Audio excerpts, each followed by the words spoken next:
अस्सलाम वालेकुम viewers, welcome back to my YouTube channel. उम्मीद करता हूँ सब खैरियत से होंगे। आज की वीडियो भी बहुत ही इन्फॉर्मेटिव है, तो आपने सारी वीडियो एंड तक देखनी है, लाजमी स्किप नहीं करनी, क्योंकि मैं आपको बताऊंगा एस्केम कैप्सूल है एसमेप्राजोल किस तरह स्टोमक के प्रॉब्लम्स हल करता है। वीडियो एंड तक लाजमी देखें। चलते हैं आज के टॉपिक की तरफ, जो कि है स्केम कैप्सूल। इसमेप्राजोल इसका फार्मूला है। ये एक 40 mg का कैप्सूल है। इसके अलावा ये 14 कैप्सूल का पैक है।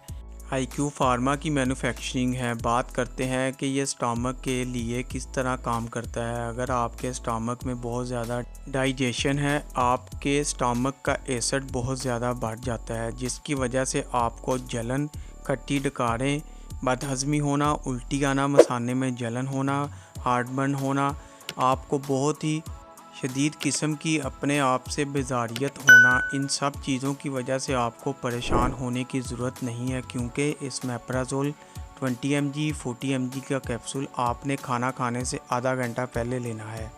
अगर आप 40 mg कैप्सूल ले रहे हैं तो आपने दिन में एक लेना है और 20 mg वाला दिन में 2 दफ़ा इस्तेमाल करना है।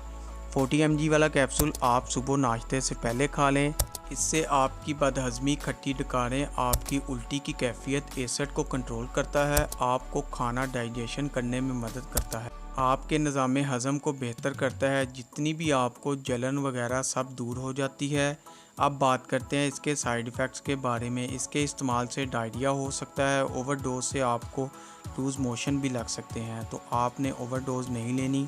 इस चीज़ का आपने ख्याल रखना है। वीडियो अच्छी लगे तो वीडियो को लाइक और शेयर ज़रूर करें। चैनल को अभी तक सब्सक्राइब नहीं किया तो चैनल को सब्सक्राइब करें और बेल के बटन को प्रेस करना ना भूलें, ताकि नेक्स्ट वीडियो की इन्फॉर्मेशन आप तक बआसानी पहुंच सके।